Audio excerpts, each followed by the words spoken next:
నమస్కారం ACT 9 news కు స్వాగతం. మధ్యాహ్న భోజన పథక కార్మికుల సమస్యలను పరిష్కరించాలని, వారికి వేతనం పెంచాలని CPI ML new democracy Bhadrachalam division నాయకులు ముసలి సతీష్, ఐఎఫ్టియు నాయకులు నరేష్లు అన్నారు. భద్రాద్రి కొత్తగూడెం జిల్లా చర్ల మండలంలో మధ్యాహ్న భోజన పథక కార్మికుల సమస్యలపై సోమవారం నాయకులు మాట్లాడుతూ మధ్యాహ్న భోజన పథకంలో వేల మంది కార్మికులు పనిచేస్తున్నారని, వీరికి గత 6 నెలలుగా ప్రభుత్వం జీతాలు చెల్లించడం లేదని ఆవేదన వ్యక్తం చేశారు. కనీస సౌకర్యాలు లేక కట్టెల పొయ్యిపై వంట చేస్తున్నారని, దీనితో తీవ్ర అనారోగ్యాలకు గురవుతున్నారని ఆగ్రహం వ్యక్తం చేశారు.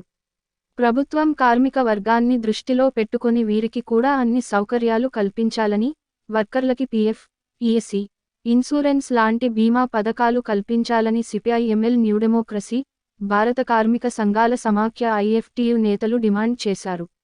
ఈ కార్యక్రమంలో సారక్క, నీలమ్మ, సావిత్రి, లేయమ్మ, రాము తదితరులు పాల్గొన్నారు.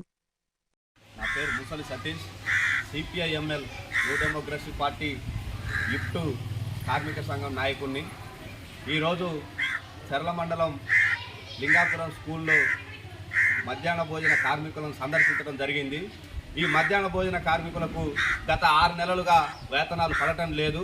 వీళ్ళు గత వర్క్ చేసే క్రమంలో వీళ్ళకి కనీస సౌకర్యాలు లేవు.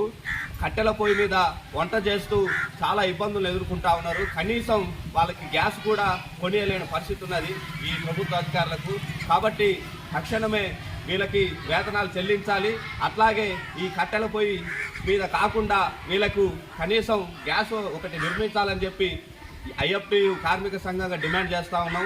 అట్లాగే వీళ్ళే ఖర్చు పెట్టి రోజు కట్టెలు కొనుక్కొని వంట వండే పరిస్థితి కనిపిస్తూ ఉన్నది. కాబట్టి ఇది చాలా దుర్మార్గమైన పరిస్థితి. ఇప్పటికైనా అధికారులు, ఉన్నత అధికారులు స్పందించి వీళ్ళకి కనీసం ఆ వేతనాలు చెల్లించి ఈ గ్యాస్ సౌకర్యం కల్పించాలని చెప్పి ఇవాళ ఇఫ్టు సంఘంగా కోరుతా ఉన్నాం.